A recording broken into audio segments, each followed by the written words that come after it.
Hey guys, this is Preeti. Welcome back to my channel. दोस्तों आज हम बात करने वाले हैं एक 2021 हॉलीवुड हॉरर मिस्ट्री थ्रिलर के बारे में जिसका नाम है द अकर्स्ड। इस फिल्म के स्टार्टिंग में ही हमें एक डिस्क्लोजर मिल जाता है कि ये फिल्म एक विच कम्युनिटी के बारे में है जिसके औरतें जादू टोना जानती है। इनमें से 3 मेन कैरेक्टर्स हैं, आयशी, हैना और नायडा। आयशा और हैना बेस्ट ऑफ फ्रेंड्स है और नायडा हैना की बहन। फिल्म शुरू होती है एक छोटे से वेडिंग सेरेमनी से, हैना और निकोल की शादी। सभी लोग एंजॉय कर रहे थे मगर जिसकी शादी हो रही थी हैना वो कहीं दिखाई नहीं दे रही थी, तो उसकी बेस्ट फ्रेंड आयशी जाती है घर के अंदर उसे ढूंढने। कुछ देर बाद वो उसे मिल भी जाती है मगर कुछ ऐसे कंडीशन में जो आयशी ने कभी एक्सपेक्ट नहीं किया था। उसे हैना अपने हस्बैंड टैमस के साथ इंटीमेट हालत में दिखती है।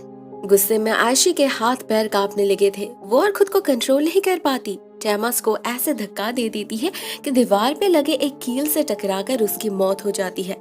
उधर हैना भी नहीं बचती, आयशी उस पर भी हमला कर देती है और एक बहुत ही भयानक कर्स कास्ट करती है, द अबॉलिशमेंट कर्स। ये कर्स जिस पर डाला जाता है उसके ब्लड लाइन में सभी का विनाश हो जाता है, वो भी परिवार के किसी मेंबर के हाथों से ही। मगर आयशी लास्ट वर्ड्स कंप्लीट नहीं कर पाती, उससे पहले ही हैना उसके आंखों में हेयर पिन घुसाकर उसे मार डालती है। उस वक्त के लिए तो वो बच जाती है मगर फिर भी खतरा टला नहीं था, क्योंकि मरने के बाद भी आयशी की स्पिरिट इसे कंप्लीट कर सकती थी। नायडा आती है, सब कुछ देखती है और कहती है इसे रोकने का बस एक ही उपाय है, जिस हाथ ने उसकी जान ली है उसी हाथ को उसका मुंह बंद रखना होगा। हैना को अपना हाथ कुर्बान करना पड़ेगा, अपने लिए ना सही अपने फैमिली के लिए, नायडा के अनबॉर्न बेबी के लिए। फाइनली हैना राजी हो जाती है और नायडा उसका हाथ काट के उसे आयशी के लाश के मुंह पे रख के दफना देती है। किसी को पता नहीं चलता इस दहशत के बारे में। उसके लाश को एक ऐसी जगह छुपाई जाती है जहां कभी किसी की नजर ना पड़े। इवन इसके बाद वो लोग इस घर को छोड़कर भी चले जाते हैं, हमेशा हमेशा के लिए अमेरिका जाके बस जाते हैं। वहीं पर एक गुमनाम जिंदगी जीने लगते हैं वो लोग। और इधर गांव वालों के लिए आयशा और टैमस जैसे गायब हो चुके थे। पुलिस ने इन्वेस्टिगेशन किया मगर किसी सबूत के बिना केस भी बंद पड़ गया। समय के साथ साथ सभी भूल गए उन्हें। इसके बाद देखते देखते 22 साल बीत जाते हैं। हम जा पहुंचते हैं हैना के बेटे पीटर के शादी के दिन। हमें पता चलता है ये शादी भी उसी घर में हो रही है। ज्यादा नहीं, बस कुछ गिने चुने लोग ही आए हैं मगर इसी में नायडा और हैना का पूरा परिवार शामिल है। हैना, उसका पति निकोल, बेटा पीटर, उसकी नई नवेली दुल्हन सनी और 2 कजिन्स मार्टिस और डीना। उधर नायडा और उसकी बेटी जारा भी आई है। नायडा इस बात से खफा थी, उसे इस घर में आना ठीक नहीं लग रहा था। वो हैना को बहुत डांटती है, क्या उसे नहीं पता वो कितनी बड़ी रिस्क उठा रही है। सालों पहले उसके लापरवाही की वजह से उनके फैमिली पर इतना बड़ा शाप लगा और वो ही फिर से उस शाप को पूरा होने का मौका दे रही है। हैना अपने बहन के बातों को समझ रही थी लेकिन वो भी क्या करे, पीटर ने खुद जिद जो किया था। लेकिन वो नायडा को एश्योर करती है कि वो और निकोल के अलावा और कोई रात में इस घर में नहीं रुकने वाले। बस कुछ घंटे की बात है, पीटर और सनी आज रात ही हनीमून पे निकल जाएंगे और बाकी बच्चे भी नायडा के घर चले जाएंगे। साथ में वो प्रोटेक्शन के लिए घर के दरवाजे पे होली डस्ट से लक्ष्मण रेखा भी बना देती है, इससे कोई भी बुरी ताकत अंदर नहीं आ पाएगी। हम पीटर की पत्नी सनी से मिलते हैं, एक प्यारी सी खूबसूरत लड़की। वह एक अमेरिकन है। वहीं पर पीटर से उसकी मुलाकात हुई थी, उन दोनों में प्यार हुआ और पीटर से प्रपोज भी उसी ने किया था। सबको सनी बहुत पसंद आई थी मगर उसके कुछ हरकतें बहुत अजीब थे।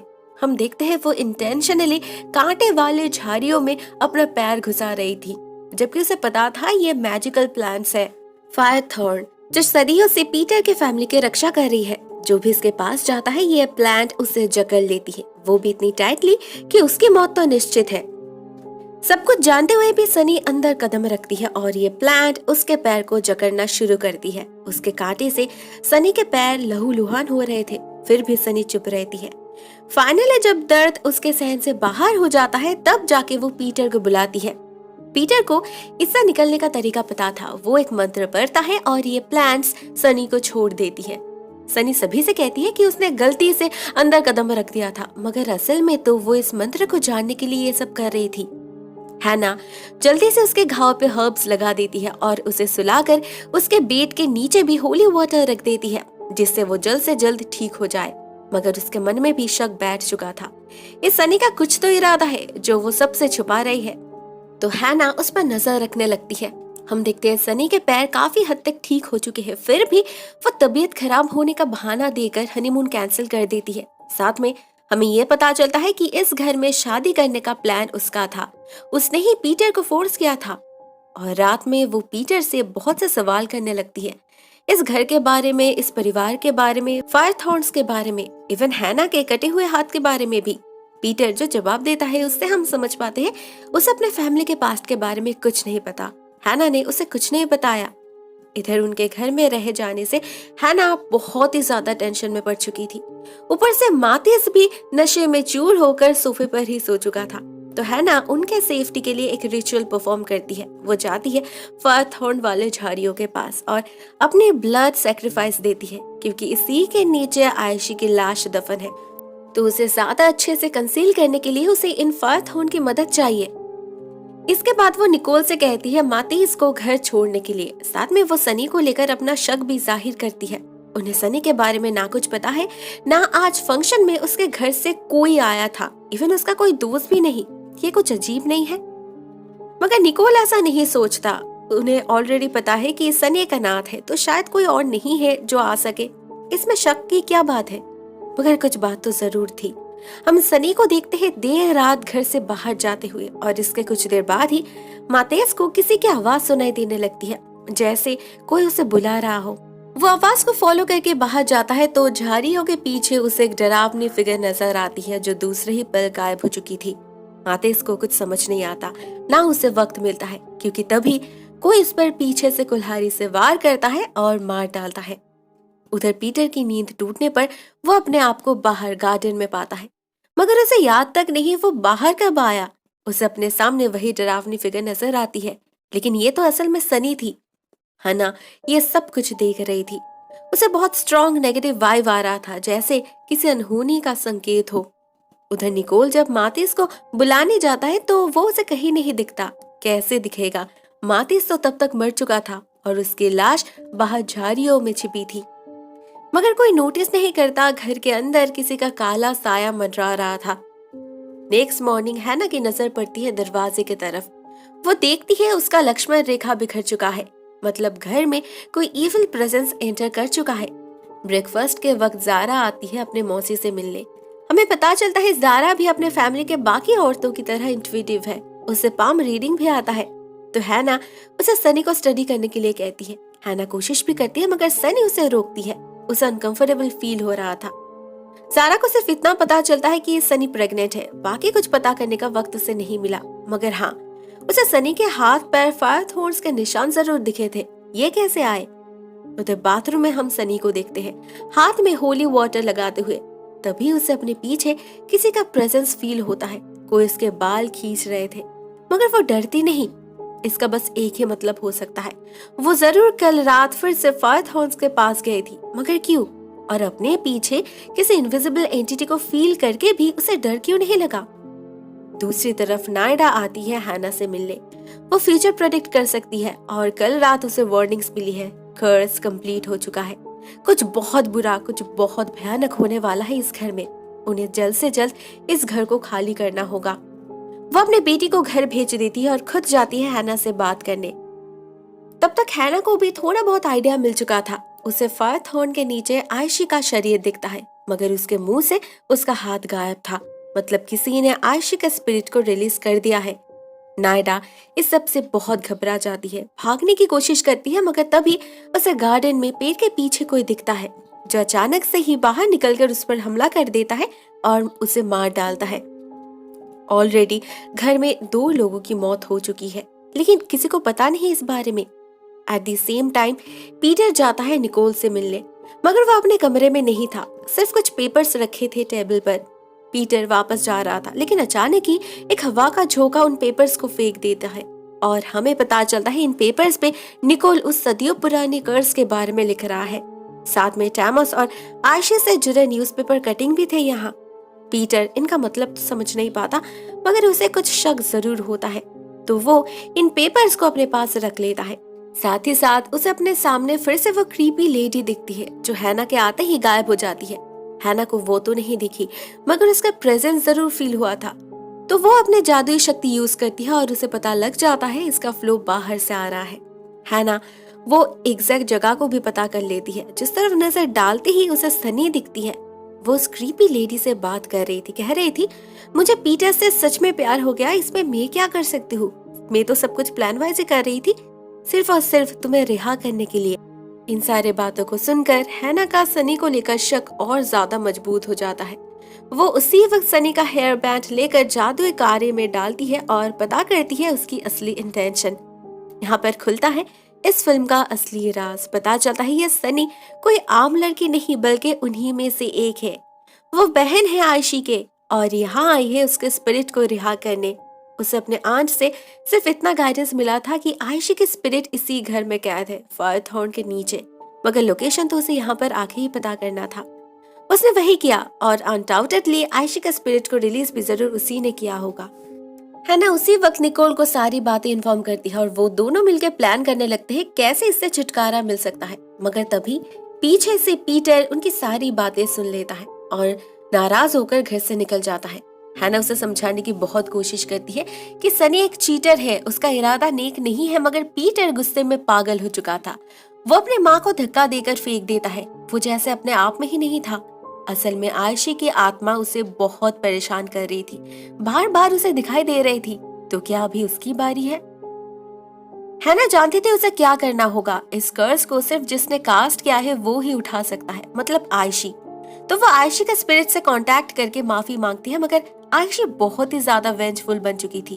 तो हैना प्लान करती है आयशी को मनाने का बस एक ही तरीका है, सनी। वो उसकी बहन है और अभी उसके पेट में इस परिवार का बच्चा है, मतलब आयशी के कर्ज से उसे भी मरना होगा। जब कोर्स सनी नहीं चाहेगी तो उन्हें सनी के जरिए ही आयशी को मनाना होगा।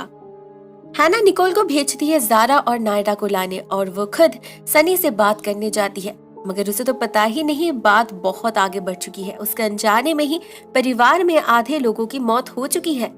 आज सुबह मातीस का भाई आया था। हैना ने उसे जाने के लिए कहा था, मगर आयशी के स्पिरिट ने दरवाजा खोलकर उसे अंदर आने दिया और फिर मार डाला उसे। उधर ज़ारा पर भी हमला होता है।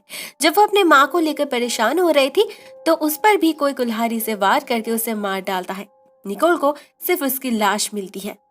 दूसरी तरफ घर में पीटर के लौटने के बाद जब सनी उसे इन्फॉर्म करती है कि वो प्रेग्नेंट है तो अचानक ही उसका ब्लीडिंग होने लगता है, मतलब जिसका डर था वही हुआ। वो कुछ समझ पाई इससे पहले ही उसका मिसकैरेज हो चुका था।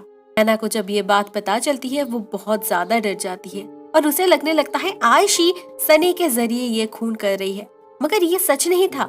सनी को तो इस कर्ज के बारे में कुछ पता ही नहीं था। वो तो बस अपने बहन के आत्मा को मुक्ति दिला रही थी। असली खूनी तो कोई और है, लेकिन गलती तो उससे भी हुई थी। उसी के कारण आयशी की आत्मा आजाद होकर ये कर्ज पूरा कर पाई और उसी के कारण आज पीटर का पूरा परिवार खतरे में है। अभी ये बोझ उससे और सहन नहीं हो रहा था, तो वो डिसाइड करती है पीटर को सब कुछ बता देगी। वो जाती भी है उसके पास। हम देखते हैं पीटर डिल्यूशनल हालत में है, उसे जैसे सनी की बातें सुनाई नहीं दे रही।